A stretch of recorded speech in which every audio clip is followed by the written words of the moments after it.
যেদিনকে আমি কস্কো থেকে ওই খাসির মাংসের প্যাকেটটা কিনে এনেছিলাম, অনেকেই আপনারা বলেছিলেন যে দিদি রান্না করে জানিও কেমন হলো। এদেশ থেকেও বহুজন কমেন্টে জিজ্ঞাসা করেছিলেন যে কেমন হয় একবার জানিও, তাহলে নেবো। তো দাঁড়ান, আজকে রাঁধলে বোঝা যাবে কেমন হয়, তারপরে আপনাদের বলবো। আসলে কস্কো থেকে সমস্ত জিনিসই তো পরিমাণে অনেকটা করে কিনতে হয়। মাংসের এই বক্সটা ছিল 15 পাউন্ডের, মানে প্রায় ধরুন 7.5 কেজি। এবার যদি কেনার পরে পছন্দ না হয় অতটা মাংস নষ্ট হবে, তাই অনেকেই জিজ্ঞাসা করেছিলেন আমি যখন নিয়েছিলাম। আজকে রান্না করার পরে আপনাদেরকে জানাবো। আজকে আদা রসুনটা যখন বেটেছিলাম তখনই একটু গোটা জিরে আর ধনে বেটে নিয়েছি, আর রান্নায় অল্প একটুখানি হলুদ গুঁড়ো আর লঙ্কা গুঁড়ো শুধু দিলাম।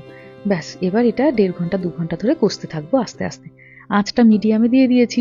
এবার ধীরে ধীরে কষবো, আর যখন জল লাগবে তখন এর স্টকটাই দিয়ে দেবো। একটা গোটা রসুন দিলাম। আমি যখনই এই খাসির মাংস রান্না করে একটা করে গোটা রসুন ফেলে দিই। মাংসর সাথে রসুনটাও কষতে থাকে, আর গরম ভাতে ঝোলের সাথে মেখে দারুণ লাগে খেতে। অল্প একটুখানি টক দই দিলাম, গ্রেভিটা তাতে আরো সুন্দর হবে। আর একটু আলু দিলাম।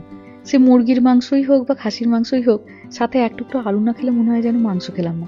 নেহার বাবা অনেকক্ষণ বেরিয়ে গেছে সুমনদাকে আনতে। সে স্যান ফ্রান্সিসকো থেকে ট্রেন ধরেছে। আমাদের এখানে কাছে ডাবলিন বলে একটা জায়গা আছে, সেখানে সে নামবে।